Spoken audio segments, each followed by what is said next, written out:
la 5e manche de la saison 2025, la Lamera Cup pose ses valises au Portugal sur l'impressionnant circuit de Portimao dans l'Algarve. Un meeting pas comme les autres pour nos fous du volant, qui ont face à eux leur plus grand défi de l'année, une course de 24 heures sans la moindre interruption. Parmi les équipages engagés, le team Venom by Hedonic Racing est l'une des révélations de la saison. Leurs pilotes nous parlent de leur début en Lamera Cup. Henri, c'est mon petit frère qui a toujours eu une grosse passion pour le sport automobile, mais qui auparavant était plutôt sur le tennis. Il est toujours venu avec moi sur les circuits. Et à un moment donné, la passion a pris le pas sur le tennis et c'est pour ça que cette année, il a décidé de faire un petit peu de sport auto avec moi. Depuis que je suis tout petit, j'ai toujours vu mon frère dans le karting. J'allais toujours sur les courses. Et en fait, des années plus tard, il a roulé dans plusieurs catégories. Et il est arrivé à faire les 24 heures du Mans toute la saison en ELMS en 2011. Je sais qu'au niveau pilotage, mon frère n'a jamais trop eu la possibilité de rouler comme certains pilotes qui peuvent rouler des heures et des heures. Mais quand il avait la voiture, il était tout de suite vite dans le coup. Franck, en fait, on a appris à le connaître via mon père. Parce que mon père le coachait un petit peu l'année dernière sur quelques journées d'essai. Et puis à un moment donné, Franck voulait aller plus loin dans sa progression et dans la découverte du sport auto. Et donc ils ont commencé à discuter pour réfléchir un petit peu à quel championnat serait le plus intéressant pour lui.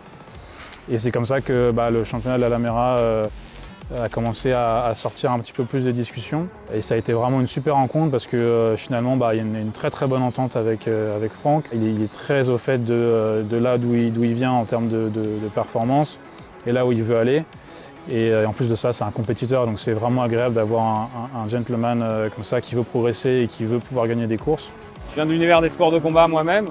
Je suis passionné et le fait de créer quelque chose comme ça, c'est quelque chose qui m'a beaucoup motivé, beaucoup passionné en fait.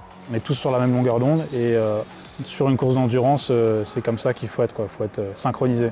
Avec un format de course aussi singulier, le déroulement du week-end s'adapte en conséquence. Les pilotes assistent au briefing, qui prennent part à 3 heures d'essai avant une unique séance de qualification.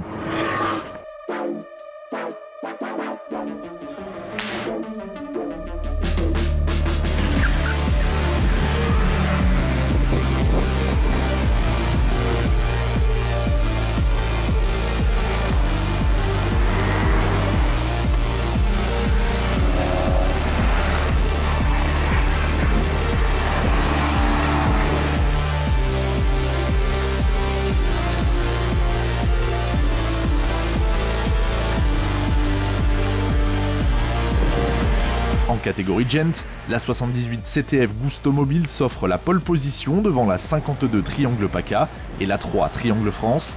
Les 3 voitures s'élancent depuis la 9e et la 10e ligne de la grille de départ, toutes catégories confondues, de quoi envisager un début de course animé.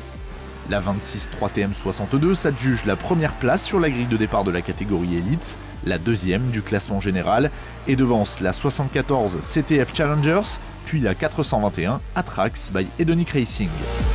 On sait bien que sur une course de 24 heures, c'est pas forcément le départ ni la place qui est importante. Ce qu'il faudra, c'est plus facile de partir devant, éviter les accrochages et puis surtout être très prudent dans le premier tour. Et ensuite, c'est essayer de faire des bons relais sans accroc, sans pénalité, pour essayer de faire la meilleure place possible. L'exploit de cette séance de qualification est à retrouver du côté de la catégorie Pro-Am. La 71 Aston Jet signe le meilleur temps absolu et s'offre la pole position, toutes catégories confondues, au nez et à la barbe des concurrents de la catégorie Elite, malgré une sortie de route après ce tour stratosphérique qui aura, nous le verrons un peu plus tard, des conséquences. La 53 Genius Water Racing, 7e sur la grille, partira 2e de la catégorie Pro-Am, devant la 72 GDM Racing.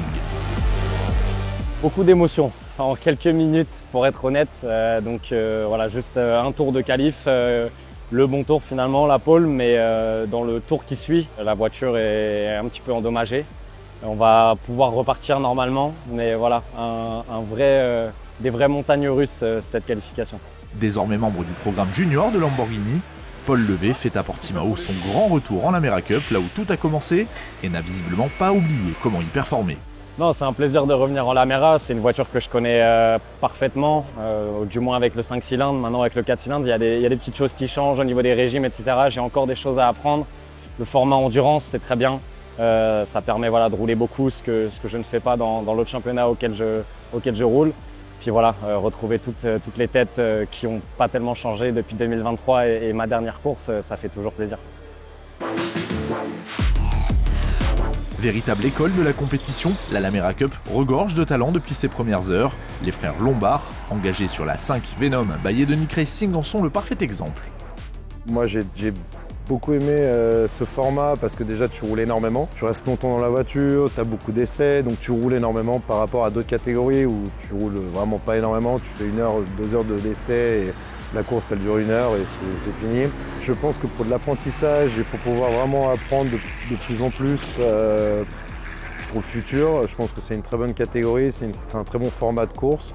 Ouais, c'est vrai qu'Henri il n'a pas une grosse expérience du tout. Là c'est sa première vraie saison automobile. Il a dû faire quoi? Tu as fait 1 ou 2 courses auparavant en Caterham, donc très peu d'expérience. Mais étonnamment, il a un très bon coup de volant. Alors peut-être que c'est le fait de venir sur les courses, d'observer. Il a toujours été capable d'être très vite dans le rythme et de comprendre un petit peu ce qui se passait sur la piste et dans la voiture. Et là, depuis le début de la saison, il fait un super boulot avec 0 faute pour le moment. Et puis des temps qui sont vraiment corrects sur des circuits qui ne sont pas forcément évidents. Donc voilà, une progression qui continue step by step. Et je pense que voilà, d'ici la fin de l'année, tu seras vraiment dans les temps des élites. Donc c'est bien, c'est encourageant. J'étais très content qu'on roule tous les deux. Déjà premièrement parce que moi c'est un modèle pour moi, surtout dans le sport automobile. Je l'écoute énormément parce que ça a été son métier et c'est son métier. Donc le but c'est d'arriver le plus près possible de mon frère. Un jour, bon peut-être de le battre, mais ça, c'est bien de rêver. Endommagée en qualification, la 71 Aston Jet doit subir de nombreux travaux pour pouvoir prendre part à la course. Absente en parc fermé pour ces raisons, elle doit observer une pénalité d'1 minute 58 et s'élancera depuis la voie des stands. Plus que quelques minutes avant le plus grand challenge de la saison pour nos pilotes.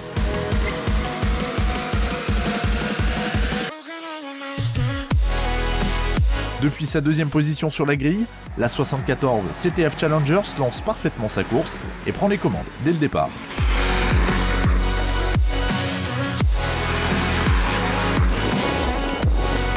La bagarre aux avant-postes est belle et la 26 3TM 62 reprend les commandes aux dépens de la 74 CTF Challengers.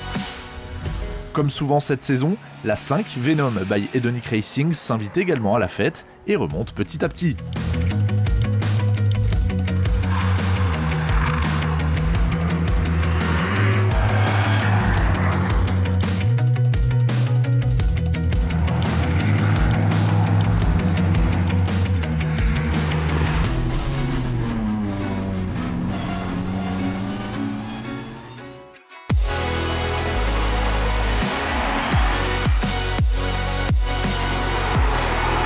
La nuit tombe sur le circuit de Portimao, l'occasion de faire un premier point sur le classement provisoire de la course. La 26 3TM 62 se bat désormais avec la 80 CTF Continental Racing en tête de la catégorie élite. Le match de la catégorie Pro-Am oppose la 53 Genus Water Racing à la 72 GDM Racing et à la 79 BK by GDM Racing, tandis que la 78 CTF Gustomobile caracole en tête de son classement.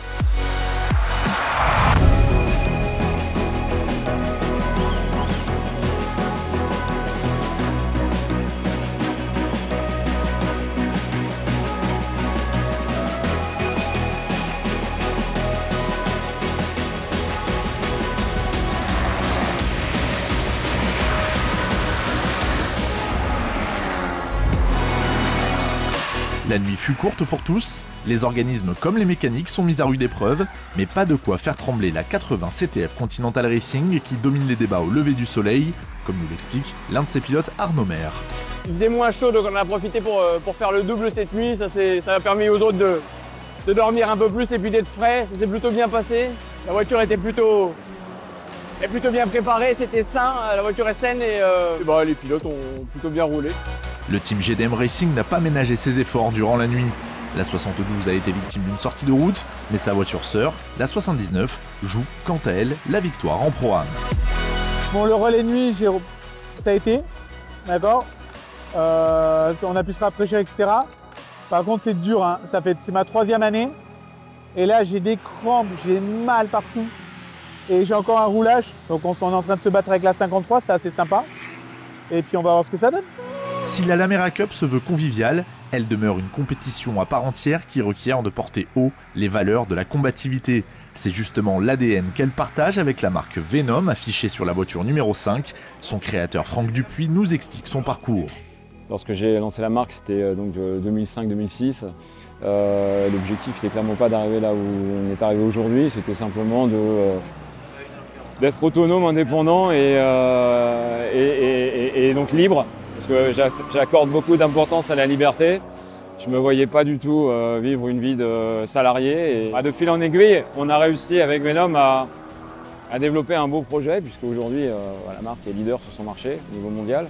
Donc c'est la réussite française. Le fait de pouvoir maintenant attaquer d'autres sports montre aussi la réussite qu'on a pu avoir et la légitimité qu'on peut avoir dans un discours de sport adrénaline et de sport action et de marque de sport action.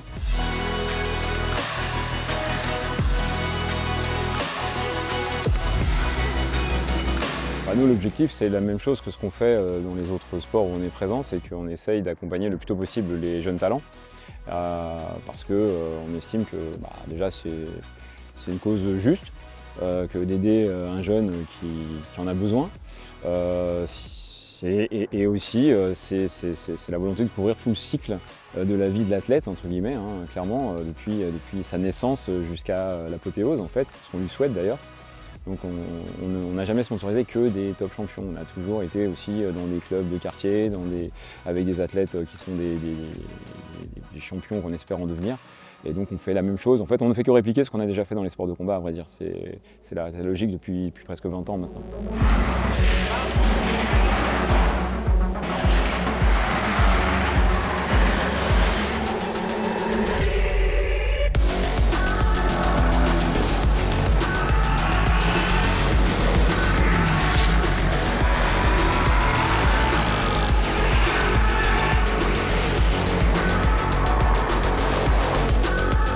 La fin de course approche à grands pas, la 26 3TM62 et la 80 CTF Continental Racing sont toujours en lutte pour la victoire à quelques encablures de l'arrivée.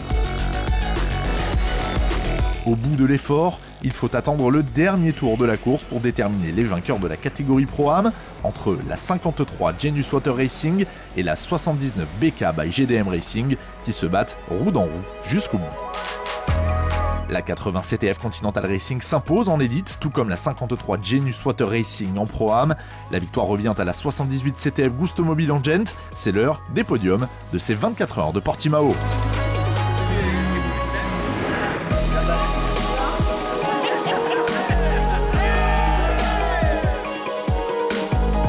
La 52 Triangle PACA termine 3e de la catégorie Gent, derrière la 44 Scania by GL Autosport. Partie depuis la pole position, la 78 CTF Gusto Mobile a été intouchable durant toute la course.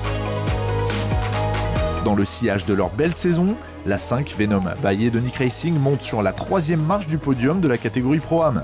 La 79 BK by GDM Racing doit se contenter de la 2e place derrière la 53 Genius Water Racing. La bagarre fut d'une haute intensité. Câblé comme ça, on lâche rien, donc quand on vient c'est pour gagner. Nous on est vraiment venus pour gagner, malheureusement ça n'a pas été possible, mais en tout cas on a tout fait pour. Donc la 3e place elle est là parce qu'on a essayé d'attraper avant tout la première. Mais en tout cas on va faire ce qu'il faut pour revenir les bras chargés de Dijon. La 1 Lotto Leclerc prend la 3e place finale de la catégorie élite derrière la 26 3TM62. Malgré une victoire en course 2 à Manicourt, la 80 CTF Continental Racing n'a pas connu la saison espérée.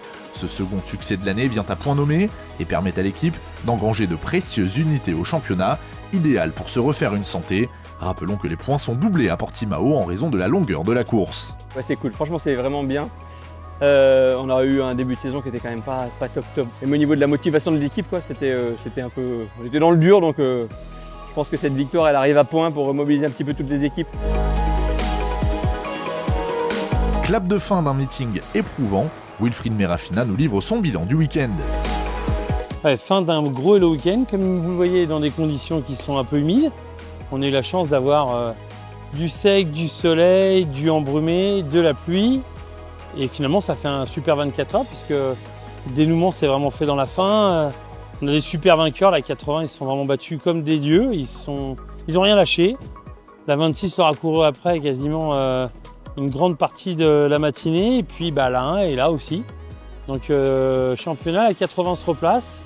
Puis en élite, il y a de la bataille, mais il y a eu aussi de la bataille en gentleman. On a vu des choses top, en programme, vraiment beaucoup d'actions. Pas beaucoup d'accidents, donc ça c'est plutôt bien. Je félicite l'ensemble de nos pilotes, ils ont très bien joué le jeu et surtout les conditions étaient difficiles. Donc non, c'était vraiment top.